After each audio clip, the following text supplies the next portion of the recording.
Bonjour à tous! Aujourd'hui, j'ai le goût de vous parler des prêts conventionnels versus un prêt assuré. Ce qui revient le plus souvent quand je parle de financement hypothécaire, c'est « Mon Dieu, il y en a donc bien des assurances. Assurance vie, invalidité, assurance habitation, assurance prêt. » Oui, il y en a. On utilise souvent ce mot-là, mais là, aujourd'hui, on va parler de l'assurance prêt qui est fournie par l'assureur hypothécaire SCHL ou Sagent. Quand on fait une demande de financement pour une hypothèque, l'institution financière doit demander 20 de mise de fonds. Quand on n'a pas le 20 de mise de fonds, c'est pas compliqué, on doit passer par la SCHL ou Sagent, les assureurs hypothécaires. C'est quoi leur rôle à eux? Eux, en fait, ils deviennent garants de votre prêt.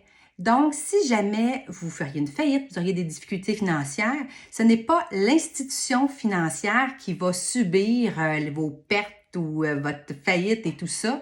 C'est vraiment l'assureur hypothécaire qui vont devoir saisir la propriété, la revendre ou faire des ententes de paiement avec vous ou des certaines conciliations. Est-ce que c'est pour protéger l'institution financière? Oui, l'assureur hypothécaire, c'est pour protéger l'institution financière. Sinon, l'institution financière ne vous ferait pas de financement vu que vous n'avez pas le 20 de mise de fonds. Un assureur hypothécaire va charger une prime d'assurance qu'on doit absolument rajouter au prêt. Fait que quand on n'a pas le 20 de mise de fonds, on doit passer par la SCHL et payer leur prime d'assurance.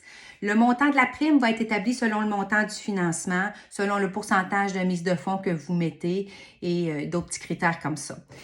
On va financer votre prime d'assurance qu'on rajoute à votre prêt. À ce moment-là, ça devient l'assureur hypothécaire qui va déterminer c'est quoi les critères à respecter pour que votre dossier soit approuvé. Au niveau des critères, j'en parlerai dans une autre vidéo, mais c'est eux qui vont dire si oui ou non votre financement est approuvé. Si l'assureur décide de ne pas aller de l'avant avec votre financement, malheureusement, l'institution financière ne pourra pas faire votre financement. Il faudrait y aller avec un 20 de mise de fonds. On ne peut pas contredire l'assureur hypothécaire en cas de refus. On peut argumenter, mais si la réponse finale est un refus, on ne peut pas le contredire. Il faut y aller avec un plan B. Alors voilà, fait que j'espère que ça vous a aidé à démystifier l'assureur hypothécaire. Si vous avez d'autres questions, n'hésitez pas à me contacter. Caroline Lemire, votre représentante Desjardins. Bonne journée!